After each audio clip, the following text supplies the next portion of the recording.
नमस्कार, झमाझम क्रिकेट की टनाटन खबरों के साथ मैं हूं राजीव मिश्रा और आप देख रहे हैं दुबई में दे दनादन। वैसे तो T20 फॉर्मेट बल्लेबाजों का खेल माना जाता है, लेकिन इन दिनों खासतौर से यूएई की बात करें तो गेंदबाज चमकते नजर आ रहे हैं। शारजा की फ्लैट पिच पर चेन्नई के गेंदबाजों ने शानदार प्रदर्शन किया। ड्वेन ब्रेवो ने जिस तरह से आरसीबी के मिडिल ऑर्डर के बल्लेबाजों को रोक कर रखा, उससे एक बात तो तय हो गई थी कि चेन्नई न सिर्फ इस मैच में डोमिनेट करेगी बल्कि जीत के साथ वो पॉइंट्स टैली में टॉप पर जाएगी। और ठीक वैसे ही होता नजर आया। महेंद्र सिंह धोनी की अगुवाई में पहले टॉस जीता और उसके बाद मैच जीतने का भी काम किया चेन्नई सुपर किंग ने। आरसीबी की बात करें तो आरसीबी की यूएई की धरती पर ये लगातार 7वीं हार है, यानी कि 2 बैक टू बैक इस सीजन में वो मैच हार चुके हैं और 2020 में लगातार वो 5 मैच हारे थे। और कुल मिलाकर ऐसा लग रहा है कि दुबई की धरती यानी यूएई की धरती पर आरसीबी को शायद रास नहीं आता बेहतर क्रिकेट खेलना। तभी 111 रन की शुरुआत के बाद अगर आप सिर्फ 156 रन बना पाए तो फिर इससे आप अंदाजा लगा सकते हैं कि मिडिल ऑर्डर किस तरह से जूझ रहा है रन बनाने के लिए। आरसीबी की हार पे बातचीत करेंगे। चेन्नई जो अगर हम पहले फेज की बात करें जहां पर उनका प्रदर्शन उतना अच्छा नहीं था, अचानक इस टीम ने एग्रेशन दिखाना शुरू किया, इस टीम ने मोमेंटम पकड़ लिया और नतीजा यह है कि अब पॉइंट शैली में दिल्ली को पीछे ढकेलते हुए चेन्नई एक बार फिर टॉप पर पहुंच चुकी है। इस मैच पर पूरे डिटेल में बातचीत करेंगे। हमारे साथ क्रिकेट एक्सपर्ट्स का पैनल होगा और साथ ही हम बात करेंगे एमपीएल फैंटेसी टीम की। आज मुकाबला जो खेला जाएगा उसके बारे में, कौन से खिलाड़ियों को आपको अपनी फैंटेसी टीम में चुनना है यह बताएंगे। लेकिन उससे पहले आपको सुनवाते हैं कि जिस तरह से चेन्नई ने मैच जीता, एरिक सिमंस जो उनके बॉलिंग कोच है उनका क्या कुछ कहना था, और देवेंद्र पडिक्कल जिन्होंने शानदार पारी खेली लेकिन मिडिल ओवर्स में आरसीबी के बल्लेबाजों ने निराश किया, वो इस हार के बाद क्या कहते हैं, आइए सुन लेते हैं। तो आपने देखा किस तरह से एरिक सिमंस अपने गेंदबाजों की तारीफ कर रहे हैं और ये होना भी चाहिए। जिस तरह से ड्वेन ब्रेवो और रविंद्र जडेजा ने शानदार गेंदबाजी की, उनका अच्छा साथ दिया शार्दुल ठाकुर ने। वहीं देवेंद्र पडिक्कल की बातों में निराशा झलक रही थी क्योंकि 111 रन का स्टार्ट, 13 ओवर में आप बहुत आराम से 180 और 190 के स्कोर पे जा सकते थे, लेकिन मिडिल ऑर्डर ने एक बार फिर निराश किया आरसीबी को। चर्चा की शुरुआत कर लेते हैं। सबा करीम और रितेंद्र सोढी हमारे साथ जुड़ चुके हैं। रितेंद्र, बैक टू बैक 2 मैचों में फ्लॉप प्रदर्शन बल्लेबाजों का, नतीजा ये कि लगातार 2 हार के साथ आरसीबी पर अब प्लेऑफ में क्वालिफाई न कर पाने का खतरा मंडराने लगा है।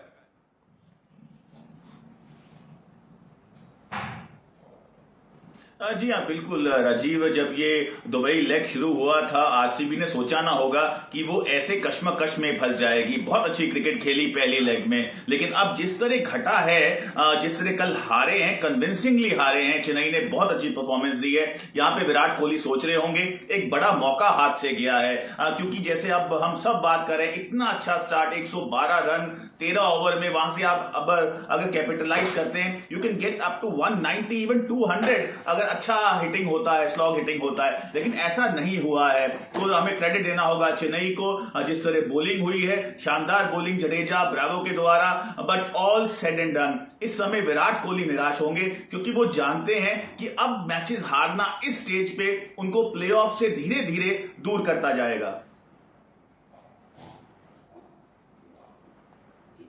बिल्कुल। और सवा भाई, गलती दिन एक दिन खराब हो सकता है, बैक टू बैक दिन खराब होना समझ में नहीं आता है।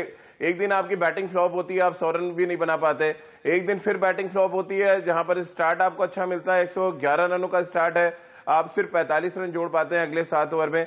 ये तो एक तरह से कहा जाए, आप बैल मुझे मार है कि आप खुद ही चाहते हैं कि आप मैच हार जाए, जिस तरह का स्टार्ट मिला और कन्वर्ट ना कर पाए। 2 back to back flop batting और 2 बैक टू बैक हार। हाँ राजीव, और जिस तरह की आरसीबी की बैटिंग लाइनअप है ये उम्मीद नहीं की जा रही थी। हालांकि ये शारजा का जो सरफेस है ये रिलेट सरफेस है और यहाँ पर इसी वजह से ऐसे बॉलर्स जो पेस कम करके बॉल डालेंगे, जो वेरिएशंस दिखाएंगे, उनको सफलता मिल रही है।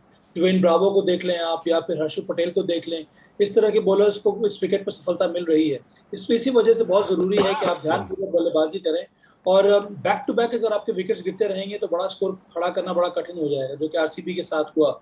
और इसी वजह से टॉस जीतना बहुत बहुत जरूरी है इस सरफेस पे, क्योंकि क्या टारगेट होना चाहिए सेट करना बड़ा मुश्किल हो जाता है। जैसे ही बॉल थोड़ी बहुत पुरानी होती है वहां पर तेज गति से रन बनाना बड़ा कठिन हो जाता है। पर आरसीबी के लिए बहुत बड़ा झटका है ये राजीव।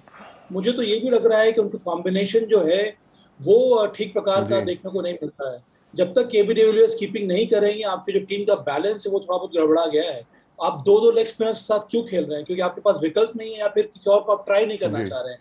आपके पास वॉशिंगटन सुंदर थे, इस समय वो इंजर्ड हो गए, और उसके बावजूद आप दो दो लेग जी स्पिनर खेल रहे हैं। और दो लेग स्पिनर्स, वो भी मोइन अली है सामने, उसके साथ साथ सुरेश रैना है, कितने सारे आपके लेफ्ट हैंडर्स हैं। तो यहाँ पर जो कॉम्बिनेशन के साथ आरसीबी उतर रहा है, मुझे लगता है कि उसका भी उनको घाटा हुआ है इस समय।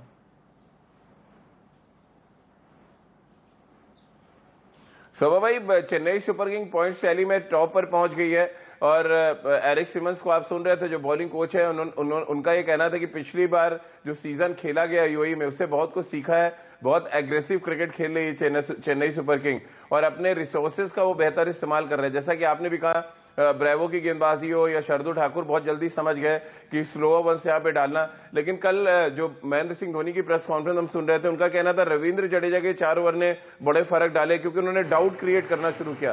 क्या आप मानते हैं इनके पास ज्यादा बेहतर रिसोर्सेज है इस समय यूएई की कंडीशन के हिसाब से? रिसोर्सेज अच्छे हैं और रिसोर्सेज को ठीक प्रकार से यूटिलाइज करना बहुत जरूरी है। तो उनकी आप स्ट्रैटेजी पर ध्यान दें जरा राजीव। देखिए, इसके पहले सुरेश रैना नंबर 3 पर आ रहे थे, मालूम हो गया कि सुरेश रैना स्ट्रगल कर रहे हैं टॉप क्वालिटी पेस बॉलिंग के विरुद्ध। वहां पर परिवर्तन किया उन्होंने, अंबाटी रायडू को नंबर 3 पे भेजा, नंबर 4 मोइन अली, और नंबर 5 पर अब आ रहे हैं सुरेश रैना। तो मिडिल ऑर्डर में उनको शिफ्ट कर दिया गया है, ये बहुत बड़ी बात हो गई। उसके साथ साथ उनका बॉलिंग कॉम्बिनेशन आप देख लीजिए, जॉश हेजलवुड को खिला रहे हैं, उसके साथ साथ उनके पास शार्दुल ठाकुर है, उनके पास दीपक चाहर है, और दो आपके पास स्पिनर्स हैं, रविंद्र जडेजा और मोइन अली। उनके पास ये जो ऑलराउंडर्स हैं, उसका फायदा उनको बहुत ज्यादा मिल रहा है। उसके वजह से उनकी बल्लेबाजी में गहराई है और बॉलिंग में कई सारे वेरिएशंस हैं, और उसके ऊपर से एमएस धोनी अब आ रहे हैं बल्लेबाजी करने के लिए। ये बहुत बड़ा फैक्टर हो जाता है सीएसके के लिए। इसका मतलब है कि उनकी जो टीम है वो एक तरह से संतुलन ज्यादा नजर आ रहा है, और उसके साथ साथ ही कंप्लीट नजर आ रही है राजीव।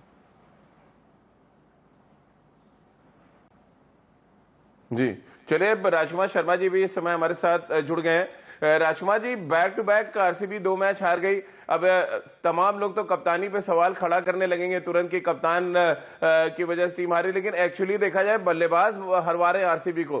पहले मैच में आप 98 पे आउट हो जाते हैं, दूसरे मैच में 111 रन के स्टार्ट के बाद सिर्फ 45 रन जोड़ पाते हैं। आपको नहीं लगता विराट को थोड़ी बातचीत करनी चाहिए ड्रेसिंग रूम में? गैर जिम्मेदाराना प्रदर्शन अगर आप बैक टू बैक करेंगे तो फिर ऐसे में कप्तान क्या करेगा या टीम मैनेजमेंट क्या करेगी?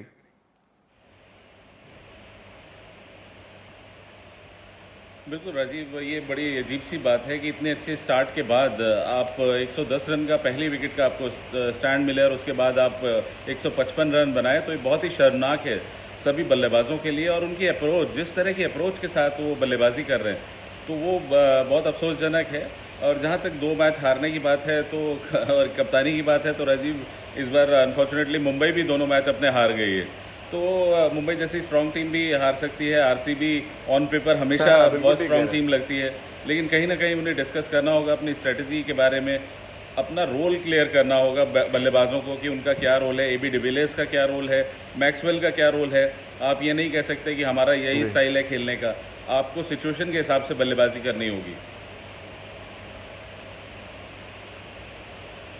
जी, और रितेंद्र, अगर हम बात करें चेन्नई की, चेन्नई को डैडीज टीम कहा जाता है, लेकिन जितने भी सीनियर खिलाड़ी वो दिखा रहे हैं कि जब आपके पिच और परिस्थितियां थोड़ी सी डिफरेंट है, यानी कि बैटिंग के लिए आइडियल कंडीशंस नहीं है, तो ये खिलाड़ी निकलकर सामने आ जाते हैं। जैसा सभा भाई कह रहे हैं, ब्रेवो की बात कर ले, एमएस धोनी का ऊपर आना बैटिंग ऑर्डर में, ये सब बड़े अच्छे साइन लग रहे हैं चेन्नई सुपर किंग्स के लिए। और इसीलिए अच्छे नेट रन रेट के साथ, क्योंकि 12 गेंद रहते हैं, वो मैच जीत गए, फिर से पॉइंट टैली में टॉप पर।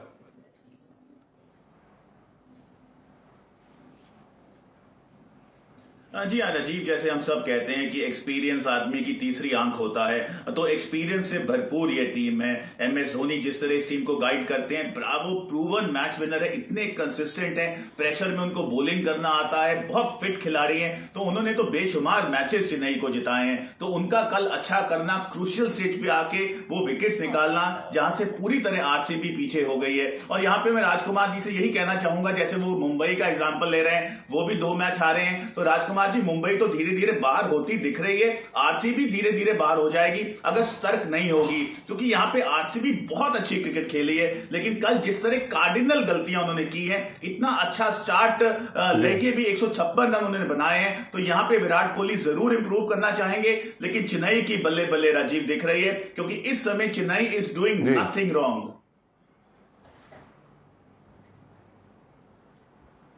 बिल्कुल, चलिए पॉइंट शैली पे भी नजर डाल लेते हैं। और पॉइंट शैली तो यही कह रही है कि चेन्नई और दिल्ली की टीमें इस समय बहुत आगे निकलती नजर आ रही है। बहरहाल दिल्ली का आज मुकाबला है राजस्थान रॉयल्स से, और राजस्थान रॉयल्स की अगर हम बात करें तो वो 5वें नंबर पर है इस समय। और राजस्थान रॉयल्स अगर एक मुकाबला यानी दिल्ली को वो हरा देते हैं आज के मुकाबले में, तो वो भी रेस में आ जाएंगे, और फिर ये जो पॉइंट शैली की खिचड़ी है वो आपको और थोड़ी सी पकती हुई नजर आएगी, और आपको ये कह पाना मुश्किल होगा कि पहले 4 टीमें यानी कि प्लेऑफ के लिए कौन सी क्वालिफाई करने वाली हैं।